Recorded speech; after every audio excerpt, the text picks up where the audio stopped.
Okay. Hi, everyone. Welcome to Kitchen 2.0. My name is Laura Carbonneau, and that cat is Jenkins, who's sneaking around behind me. And this is our fall grain salad recipe that we're making. Hopefully, being able to use local products if you're able, and you are like us here in New Hampshire, and they're in a really good harvest time of the year right now. So just a couple of housekeeping things so everyone knows what's going on. I will be looking in a couple different directions. I have a monitor over here so I can make sure I'm seeing anything that pops up in the chat or anything else. But asking questions is best done by taking yourself off of mute, because I am paying attention to the food that's right in front of me, and making sure I don't cut myself with my knife or anything else like that. So coming off of mute is the best way to ask questions. I will try to keep my pacing slow, but I can be a little speedy sometimes because this is my element and I'm very comfortable here. So I will try to not be too speedy. And I have all of my ingredients laid out in front of me, as well as my recipe and all the supplies that I need to make this fall grain salad. This is also being recorded, so you can watch it later if you would like. And we're gonna dig in and get started. So there's a lot of different elements that are going on in this recipe. The first thing I'm going to do, even though it is the second step on the list here, is I'm going to preheat my oven to 400 degrees. And I am doing that because we're going to roast our sweet potato in the oven. And I'm also going to toast my almonds in there. That is not something that you have to do, but you can do it, and it helps bring out some of the flavors in the almonds. And so that's why I have two baking sheets for that. So that is the first step. Check, very easy. The next step is to make your farro. That's going to be cooking essentially the entire time that we're making the salad. And you do have the option uh, to cook it in advance and have it be chilled. Or you can cook it and have it be a warm salad. I prefer mine to be a warm salad, so that's what I'm going to do. Now, I'm cooking mine and I'm going to have all these other ingredients in here. The one thing that I'm not going to do at the very end is I'm not going to mix all of my greens in except at once, because I like to reheat my salad, and so I add my cold greens um, as I eat it, just because I don't want to get my lettuces that I'm adding in soggy. That's sometimes what happens when they cook. So this recipe for the grain can be really whatever grain you want. I wouldn't recommend rice, but it could be quinoa, it could be farro. Sorry, my cat is trying to move my camera here, so let's move him. Mrs. Jenkins, and he's going to be cooking with us today. So we have a whole bunch of different grain options. I decided to actually go with pearled barley today, which is probably in consistency maybe the closest to farro, but it's not maybe as hearty or earthy, I'd like to think. And so I'm going to set this to cook while the rest of my recipe is being made. I bought mine in bulk. That's why I had that bag. And for me, my farro recipe calls for 1 cup of farro to 3 cups of liquid. You will, whatever grain you decided to use, whether it's farro or pearled barley or quinoa, you should follow the directions for that particular item. So they each have a little bit of a different cooking time and liquid to grain ratio, but you can really use any grain. So that's my cup of pearl barley, and this is actually 3 cups pre-measured of a vegetable stock. You can always use water instead, but I like adding the vegetable stock because it adds kind of a more, it makes more flavor into it. So I am just setting this over here, and I'm going to let that come to a simmer and then kind of pay attention to it after a little while. It takes me about 25 minutes to cook it once it starts cooking, but sometimes it takes a little bit longer depending on how dry your grain is. Okay, I'm just making sure I'm in the right spot. Okay, bring that to a boil. Great, so that is all set. That's going, move it a little, there we go. So that's going to be going, and I'll pay attention to it occasionally throughout the course of this whole process. So the first major step is the sweet potato. Now I bought a really, really big sweet potato, as you can see. Most sweet potatoes you find are not necessarily this big, but I really wanted a large one because I love the amount of sweet potato in this. And you can add more of whatever you like to this recipe or less to it. It's totally up to you. So the first thing that we're going to do is we're going to peel it, and then we're going to chop it into small pieces. So peeler, and you just go to town on the sweet potato. It's pretty easy. I don't normally save the skins for anything. I do on different items, but not with sweet potatoes. So I'm just putting them off to the side so they're not in my way. And you're going to want to chop them into kind of small pieces. The smaller your pieces are, the faster they're going to cook. If you cut them into large cubes, they're going to take a while to cook. We don't want that. We want this to cook pretty quickly. So the problem with this being a big sweet potato is there's some awkward spots for the peeling.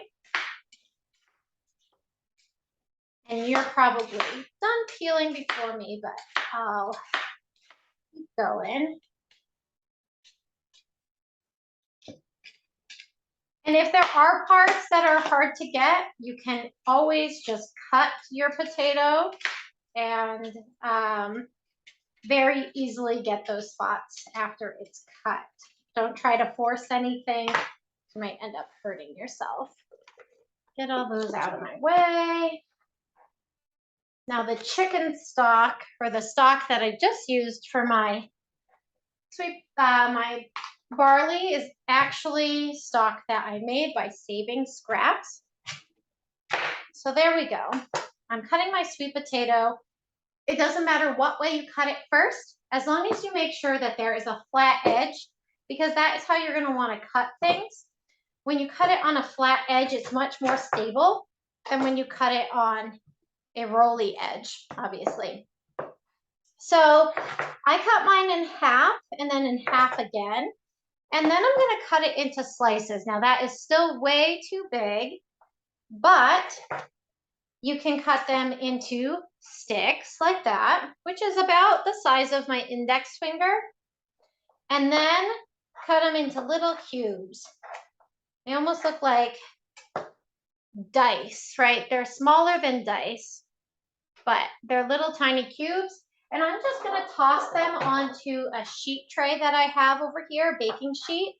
And what I'll do with that baking sheet is, once I've cut up my sweet potato completely into little cubes, then I will toss it with olive oil and salt and pepper to season them. So I'm going ahead and continuing to cut. Now this sweet potato I have is very hard, and that's okay because we're roasting it. and we'll get that moisture in there as it cooks. So we're going to chop, chop, chop, continue into these cubes. Try, if you're able, to get them to be all relatively the same size. When they're the same size, they cook evenly. If they're not the same size, there'll be some that get done before others, and then some might be overcooked and some might be undercooked. So you want it all kind of the same size. As I'm cutting here, when I do these smaller ones, I kind of curl my fingers in to hold the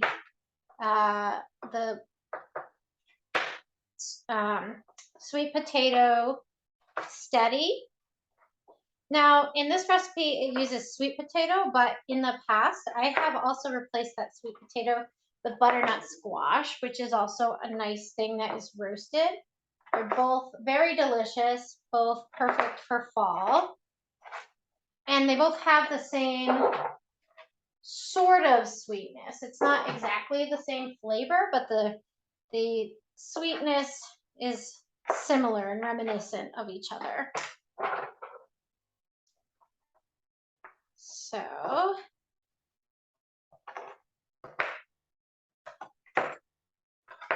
chopping, going along.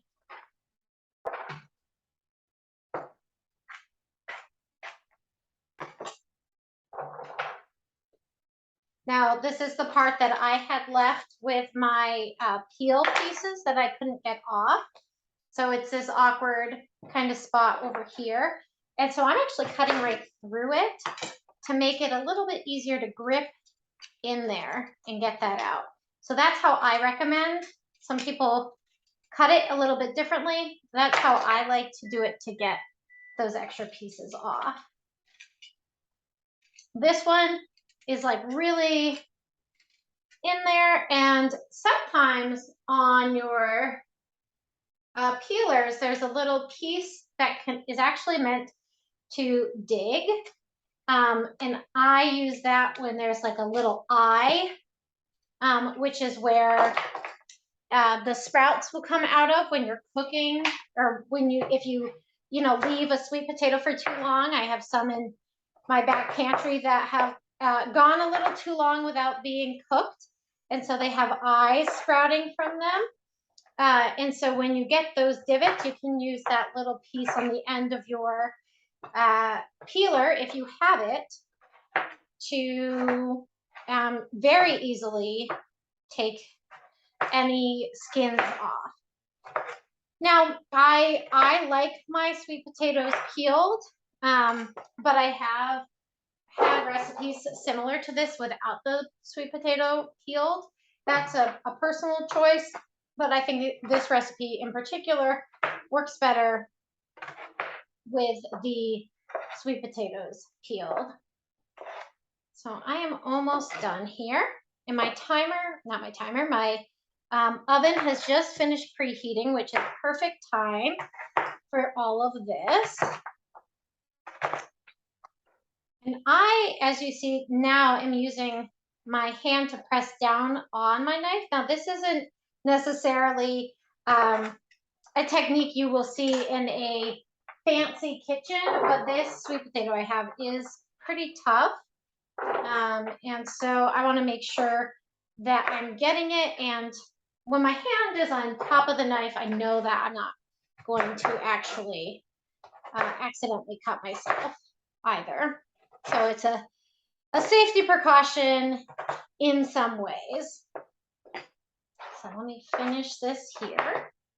Now, if you've finished with your sweet potato chopping, you can take some olive oil. This is not the olive oil in the measurement. This is the plus olive oil, because this is just a coat, and it's a different amount based on how much sweet potato you have. So as I said, I picked a really big sweet potato, so I'm going to need a decent amount of olive oil to cover all my sweet potato.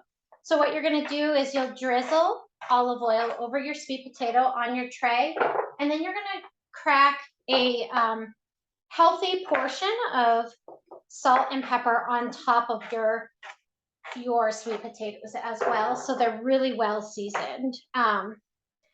That's one of the keys, I think, in terms of cooking, is making sure that all of your food is well seasoned. You want to balance those flavors out, and when you have salt and pepper on there, it really does make a big difference. I know some people try to minimize it, but you can always do less in the when you want to put something on at the end. In this case, it really helps bring out the flavors of these wonderful sweet potatoes. Okay, there we go. So I'll just show you how I am doing it. I'm just grabbing my olive oil. I'm not measuring. I'm just going to go back and forth before I toss it, because my hands will get greasy with this. I'm going to put my salt and pepper on here. So I take my pepper and I do some healthy cracks of pepper on here. Want my nose to tickle a little bit. And that feels like a really good amount on mine. Now, if pepper really bothers you, you can put a little bit less. And then I'm just gonna pour a little bit of salt into my hand. I am using a kosher salt because I like flaky salt better. And I'm just pinching it. You don't want as much salt as you want pepper on here, but you do want it pretty evenly spread throughout. And I'm going to now just toss it with my hands. If you really don't like the feeling of the oil on your hands, you can always toss it with a spoon or something, but that is just as easy in my opinion, because it just takes me a couple seconds to rinse it off in the sink. Dish soap is the best way to cut the grease off, and voila, I'm all set. And this is going to go into the oven. You're going to roast them until they're brown, golden brown. It's about 35 minutes or so, which is perfect, especially with the food that you're cooking with your grain. So, 35 minutes. Let me set my timer. And I'm going to give my grains a stir here because they came to a boil.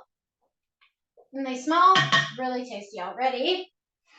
And I'm going to leave my grains on for a simmer for 25 minutes, so it works out time-wise with both of these. A little bit off, but that's okay. And I will keep my pearl barley on for 25 minutes, and that's when I'll start checking it. It might not be done right away, so I start checking it, and it's done when it's almost tripled in volume and nice and soft and chewy. So I'm going to keep it shut for the 25 minutes, but then I will also open it up again later and maybe cook it a little bit longer till it's the consistency I want.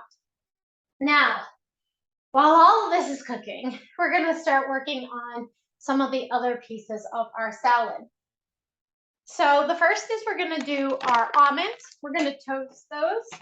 Now, as I said, you don't have to toast your almonds, but they are important for just cutting up anyway, because you don't want the whole almonds on here. So we're going to do half a cup of almonds. So I am going to measure out half a cup of my almonds. Voila, easy peasy. And then I'm going to just pour them out. And I'm just going to rough chop them. They don't have to look perfect. They're just roughly chopped. We're not finely chopping them. They're just a rough chop. So a rough chop these are a little too big still right now, but I would say like this piece is much better. So just keep an eye on making them the same size. Now, if you want, you could use slivered almonds. You can already use chopped almonds. I happen to have whole almonds at home because that's what I like to eat anyway. So I am just using what I have instead of going out and buying a bag of chopped almonds because it's pretty easy to chop them myself. And now what I'm doing, since they're almost fully chopped, I'm just gonna look for the ones that maybe are too big. So I'm kind of push them to the side, chopping up my big ones here. Some of them I happen to have missed. Gonna just do a rough chop over this. And let's see. So still some big pieces in here, and I'm just pulling them out. So I don't chop everything up too small either. So if I keep chopping up in the pile, things will get too teeny tiny. One more rough chop over the whole batch. And I have my almonds. So what I'm going to do with these is I'm going to toast them. Now, if you have a toaster oven, easy peasy, you can throw them in there. I also just have another sheet pan, and the oven is already warm, so why run two appliances at once? I'm just going to dump this all on top of my other sheet tray, and I'm going to put this on the rack below my sweet potatoes, and they're just going to go in here for 2 to 3 minutes. So I have to keep an eye on what I'm doing in this moment. So I'm going to not even bother working on the next step for the next 2 minutes or so, just because I don't want anything to go wrong, so to speak. I don't want to burn my almonds at all. Now, I have for my almonds, when they come out, some hot pads ready, my Halloween ones already, so you can put them out somewhere. And I have oven mitts, which are really important because it's very, very hot in that oven right now, 400 degrees. You do not want to burn yourself. So I have 2 more minutes on those almonds.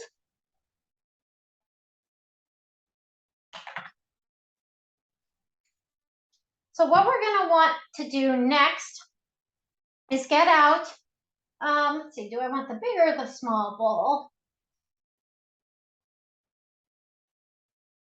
Yeah, I'm going to work on a medium bowl, actually. So I have 3 size bowls.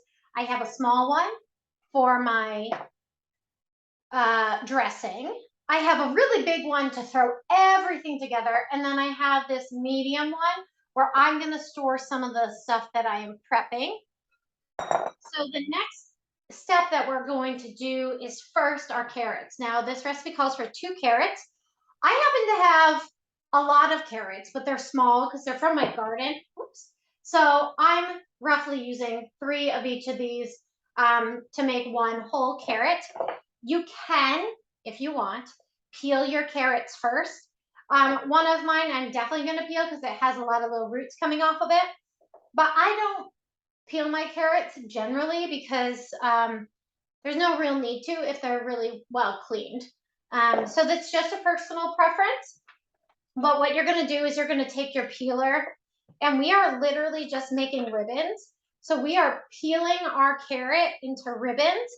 And I recommend that if you have a full carrot, pretend that's a full-size carrot, that you actually chop it into smaller pieces like this, because then it will just be much easier to make the ribbons the right size.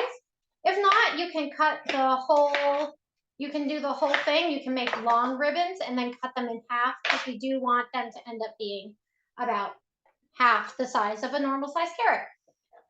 I am using a peeler right now, but if you have what is called a mandolin or a grater, and I can show you what I mean by a grater at the very least. I have a grater that has a flat side. You can also use that. It doesn't work as well, in my opinion, so that is why I like the peeler. So as I am going through this peeling process, I'm quickly going to check on my almonds, which I think need a couple more minutes. I want them to have a little bit of a golden brown to them, golden brown color. And I'm just going to continue peeling my carrots. Now, you'll notice that eventually they start getting small, so you might want to rotate the sides you're peeling from. And you're going to end up with a nub at the end. And you could either chop it up really fine if you want, or you can just eat it. I normally just eat it because I think based on how much I end up peeling, I have enough carrot for my recipe. So this takes a little bit of time to do, but trust me, it's worth it. As you do it, you'll notice your carrot gets a little smaller, and you can actually, my carrot in particular is changing colors a little bit with what kind of the inside looks like versus the outside. And this is the nub that I'm leaving. And if I feel like I need more carrot based on all my other ingredients, I can always pick another one, add more, or chop it up. And I am using yellow and white carrots, but orange works just as well. Or even if you have purple, it's fun to have the different color carrots because, you know, there's a lot of orange with the sweet potato. So it's nice to have these other colors mixed in here. One of the other ingredients we're using today is a radish. And instead of buying the typical red ones that you see, I actually bought I bought purple radishes. I want that variety of color. It looks really nice. And so that is what I did. So I am about halfway done with the carrots. Are we on time? Oh, perfect. And I am just going ahead and peeling. Do whatever works best for you. It might be that you put the carrot on the cutting board and you peel it that way. I find that holding it gives me a little bit more stability. That is, again, a personal preference. We're cutting this into ribbons. These carrots smell really good, so I'm starting to get hungry. I want to dig in and take a big bite out of one of these, but I don't want to crunch too much into my microphone, so I'll be kind to you guys today.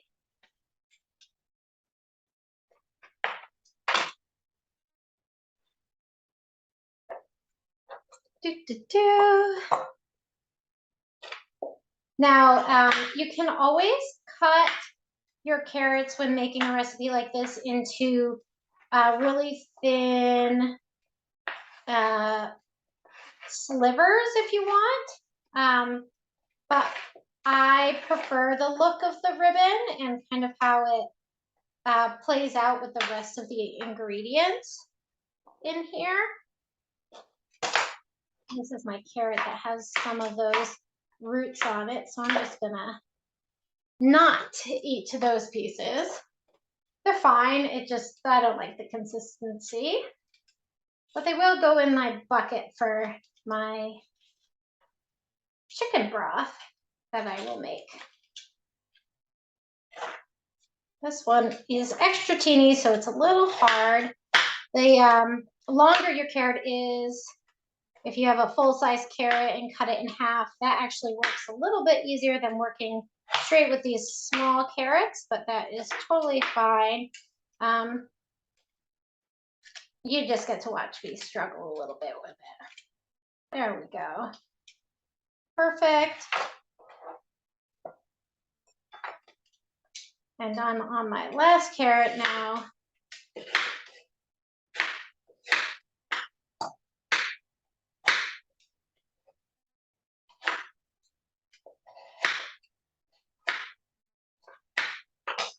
Oops, one just went flying.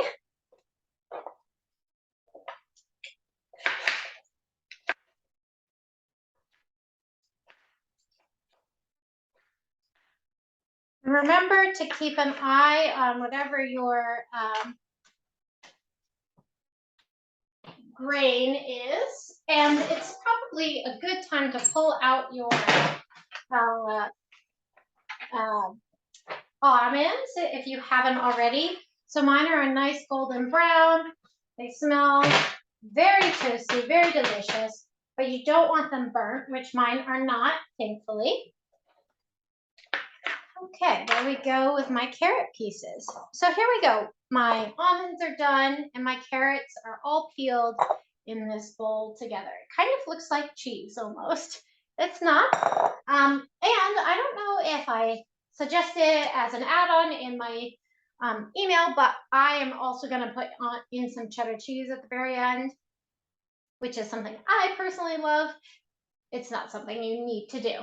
So we are also going to slice up a radish.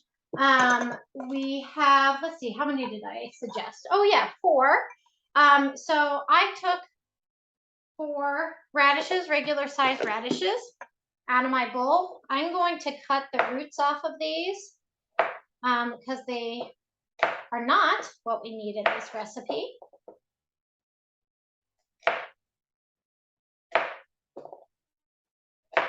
And I'm going to just give them a quick rinse, just so I know that they're nice and clean as well.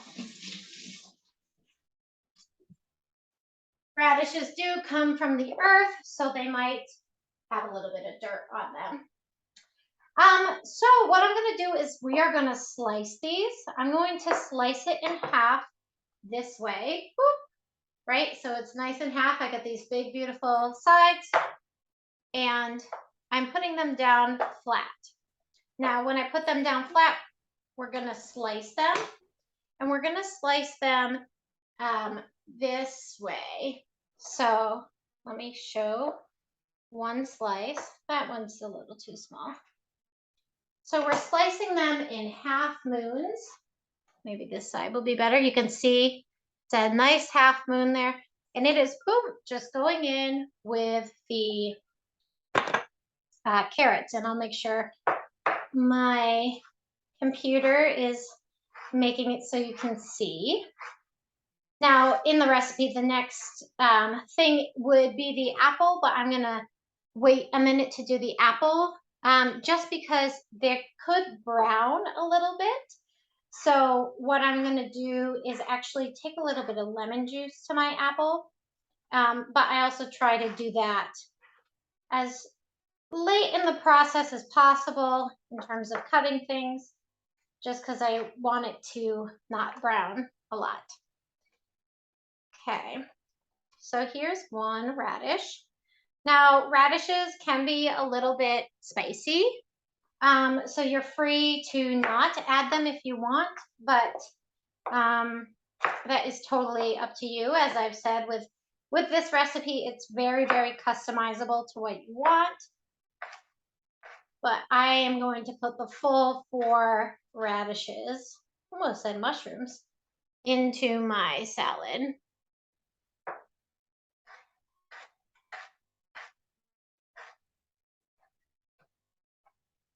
Try to, you don't have to get them super, super paper thin.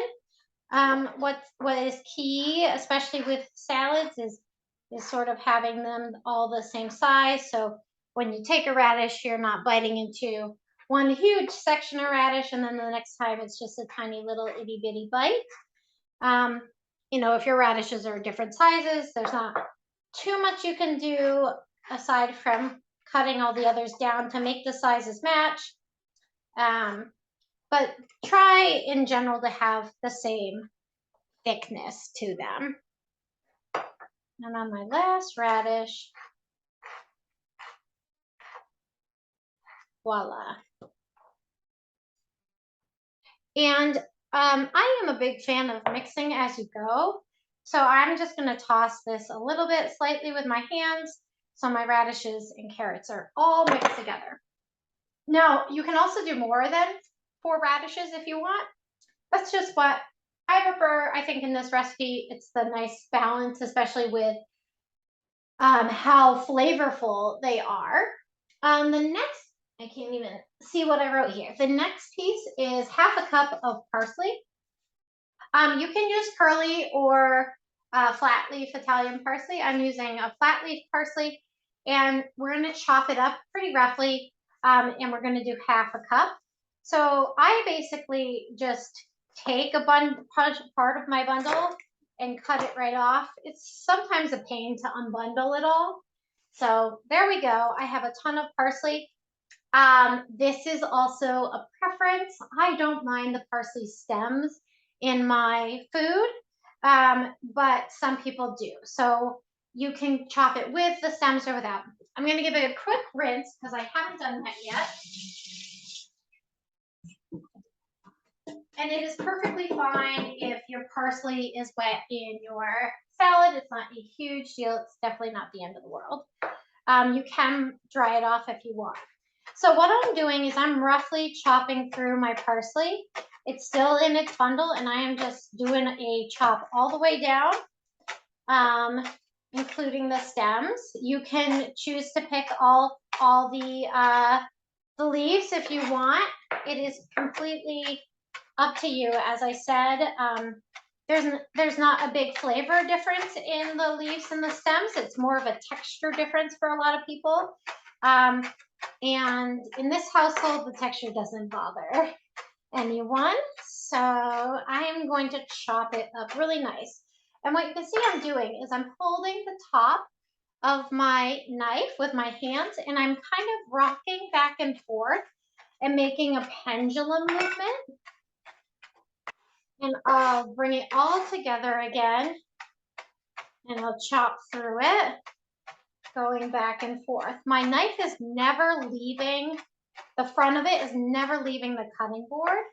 It's always staying on the cutting board. So here we go. I have half a cup of parsley. I'm not exactly measuring it because I'm pretty good at eyeballing the amounts, but I know that it's slightly under, and that's okay for me for this recipe. Again, like if parsley isn't your favorite, you might want to add a little bit less. And I really like how the parsley kind of complements some of the other flavors in this recipe. It's not, I think people don't use herbs in recipes enough, especially in salads. Basil is really good in a salad. So I highly recommend trying it a little more often if you're able. Last but not least is the apple. I bought a very large apple from one of the local farms, and rinsing it off as normal. Don't know what bugs or who grabbed it in the store, anything like that.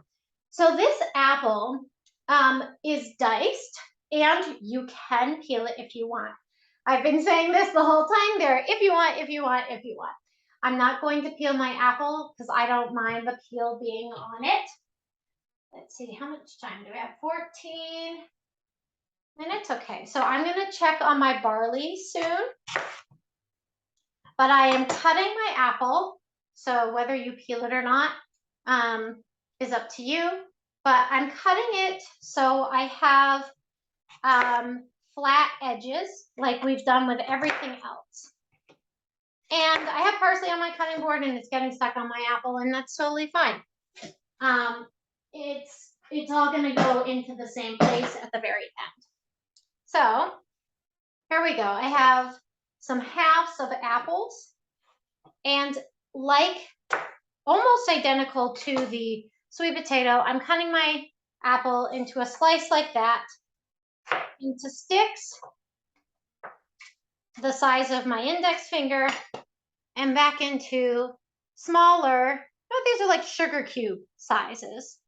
And instead of putting it right into my salad, I'm gonna just put it off to the side on my cutting board, because I'm gonna shake it up in a little bit, teeny tiny bit of lemon juice. And lemon juice will help stop what is called enzymatic browning, which is when what turns your apples brown. The enzymes in the apples, when the interior, the white part of your apple hits the air, activates, and it makes your apple turn brown.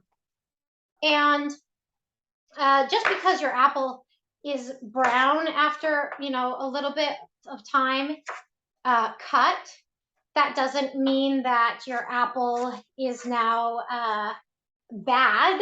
It just is discolored. And again, it's a visual preference. If you don't want it brown in there, I highly recommend just tossing it with a tiny bit of lemon juice. You can do lemon juice and sugar. I just do the lemon juice. Usually my apple that I pick is sweet enough. I didn't specify an apple on here. I've done it with green apples. I've done it with Macintosh, Red Delicious, whatever you're interested in. It's really about the flavor profile that you like. I think Granny Smith is a little too tart, let's say, for this salad. But again, these are all personal preferences. My apple's almost cut up. If you're feeling confident, you can stack your apple and just slice all the way down through them all. But only if you're feeling really confident in your cutting skills. And obviously I do feel confident in mine. So that is one way that I like to chop for efficiency. Now I have about 1 more minute until I need to check on my my barley for the first time. And again, if you've already made your farro or barley or whatever you're using in advance, great. It's just a cup of it. I will have more than a cup at the end of how I've measured it out and cooked it. And that's okay because I'll use it for a different recipe throughout the week. And if you haven't cooked it and you're in the process, remember, just follow whatever the instructions are on your bag or box or whatever you got of whatever grain it is. So I'm taking my dressing bowl because, again, these are all going into the same spot, so it doesn't matter too much. There's my bowl with my dressing, or that my dressing will go in. And I have just bottled lemon juice. It works just as well. And I'm just doing a little tiny coat. The reason why I'm not really soaking it like people sometimes do is because I don't want a ton of lemon flavor in this recipe. This recipe doesn't call for lemon at all. So I've tossed them and I'm just mixing them right into my bowl here with all my other veggies. At this point, because I have the parsley in here, I'm gonna stir it with my hand instead, so I don't get all the parsley all over my hand. So here we go. We have a nice big bowl with carrots and radishes and apples and parsley all in there. Now I'm going to take 1 moment and check on my barley. I have a lot of water in here still, which is okay. And it's not quite cooked all the way, so I'm going to continue cooking it. As long as you are keeping an eye on it, it's simmering. If you've ever made pearl barley before, or if you haven't, either way, if you feel like your barley is cooked, but you still have liquid, you can always drain it. That's totally fine. There's nothing wrong with draining off that excess liquid as long as your food is cooked. So now we are going to, here we go, whisk together our dressing that we're going to use to massage our kale. I know that sounds a little weird. Why does the kale get a massage and not me? It's okay. It helps soften the kale, and that's why we'll do this. So in a small bowl, we're going to mix together extra virgin olive oil, which is a 1/4 cup. So the 1/4 cup is the smallest. If you have a set of 4, and it will say 1/4. And I don't have enough in this bottle, which is fine. I have another bottle with me of extra virgin olive oil.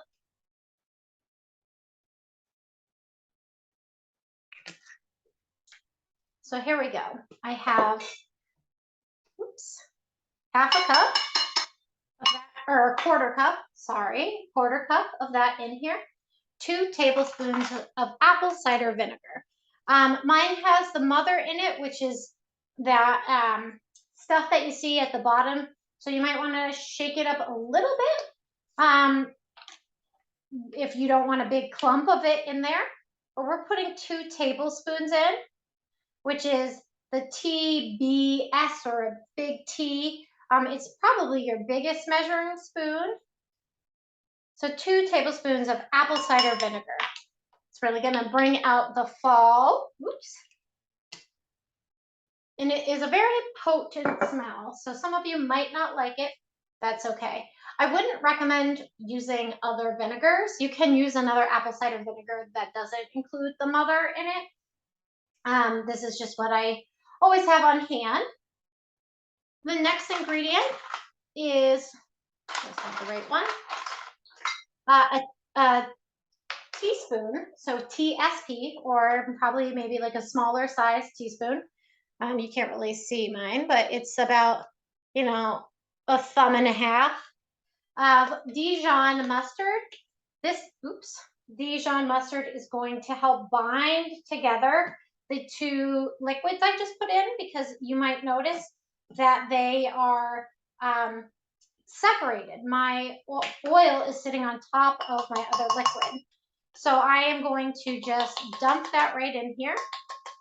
I got a little bit on my finger, so I'm going to rinse it off. And I'm going to stir this together with my whisk before I add in my other ingredients.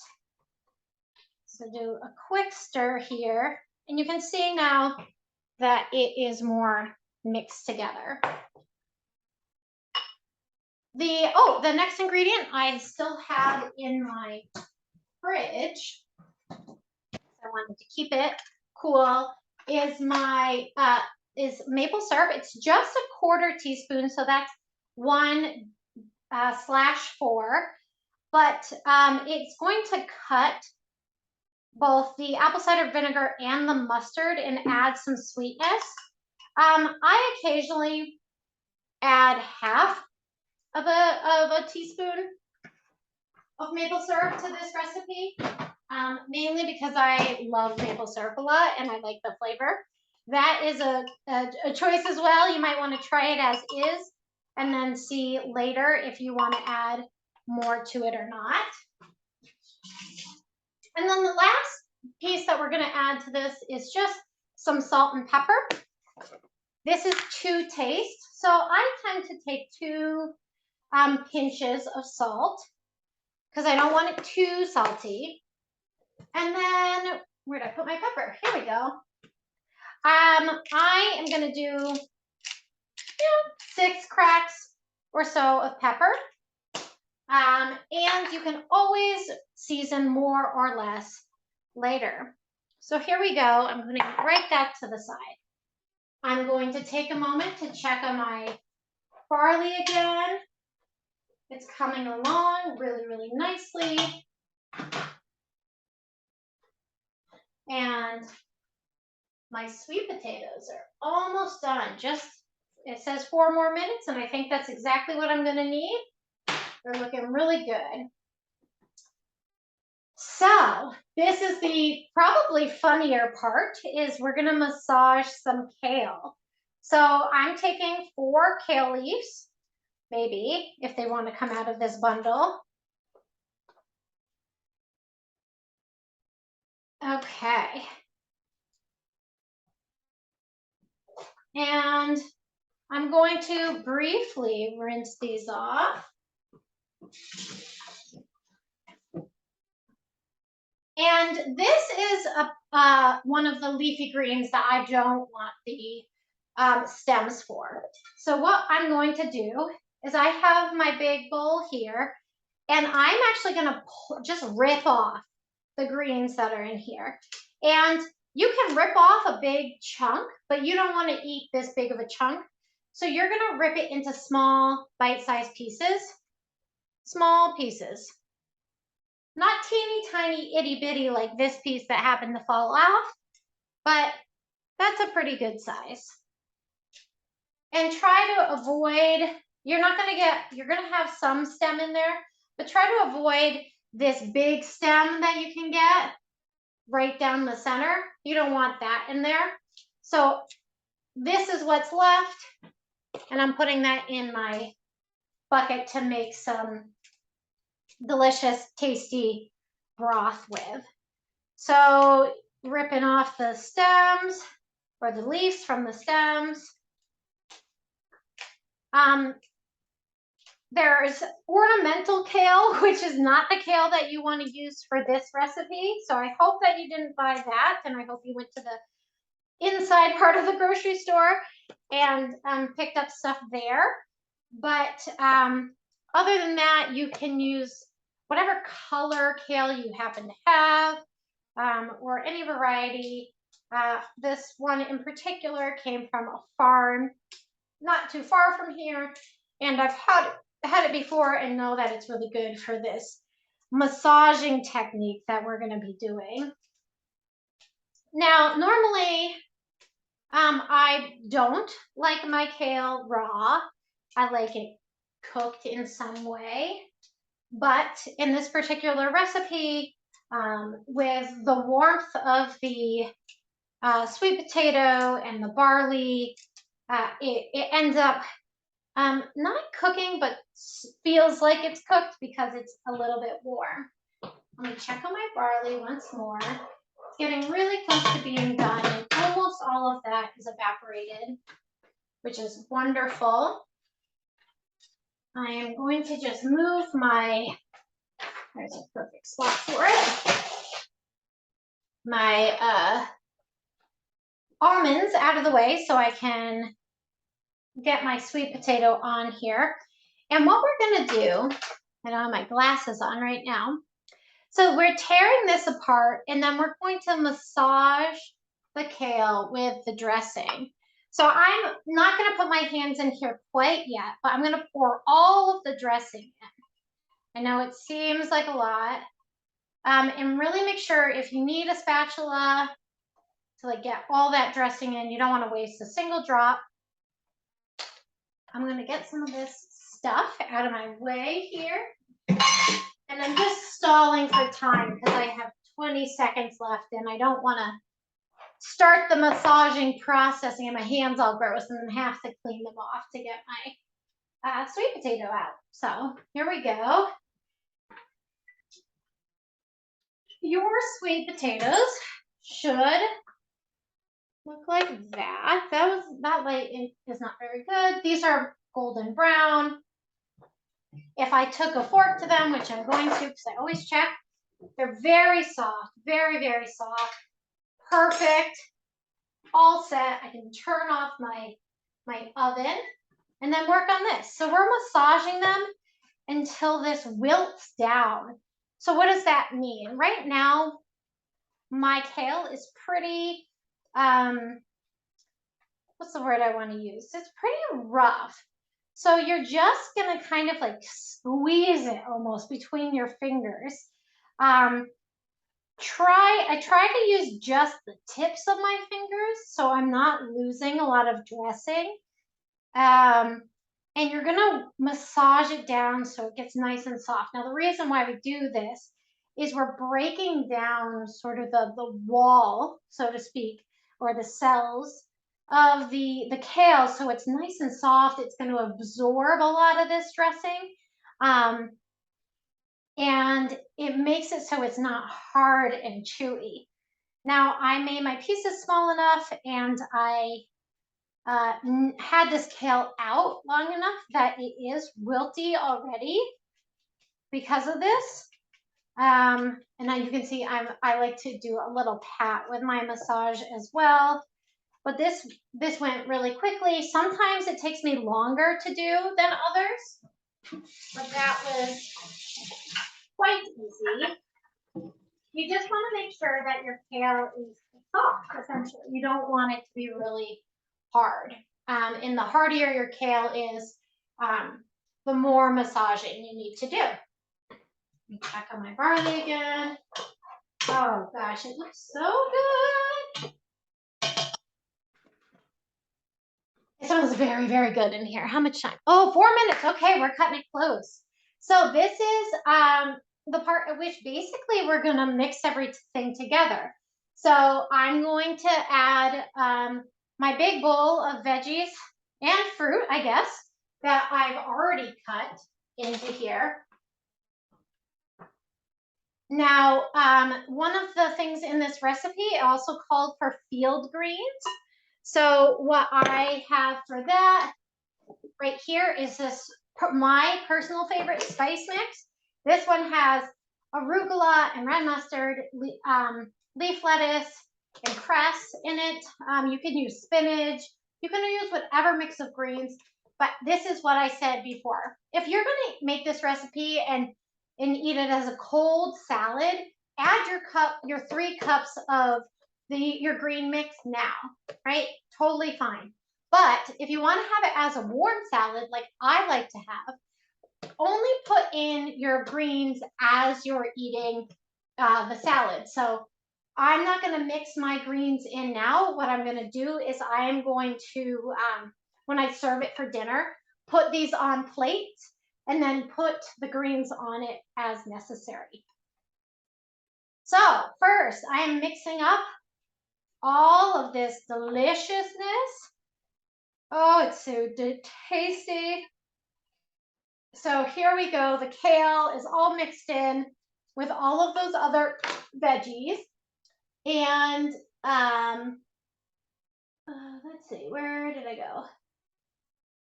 Then we are going to add the, no, I'm going to put the almonds on the top. I'm going to add my butternuts, or not my butternut squash, my sweet potatoes next.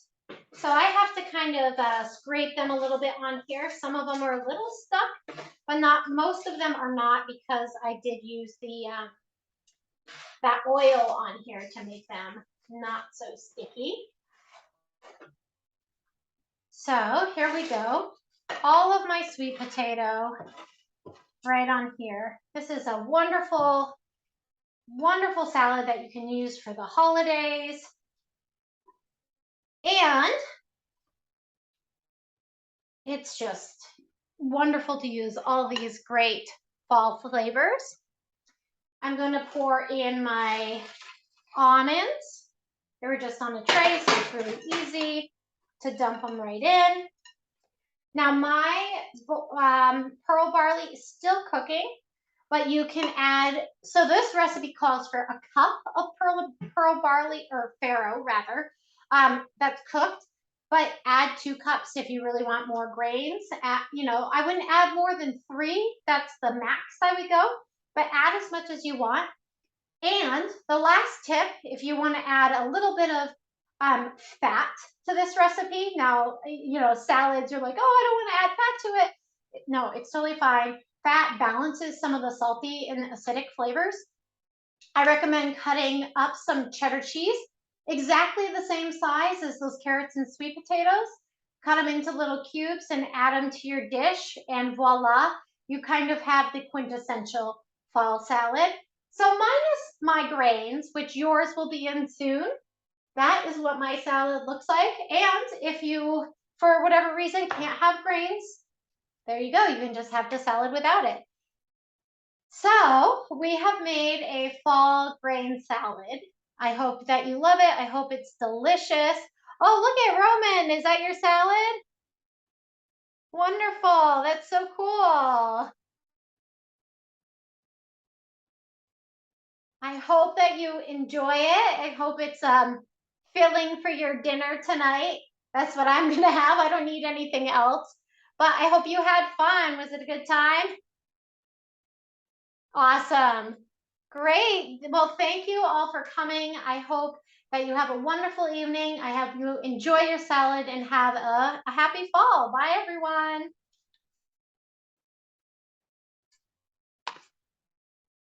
Bye, Roman.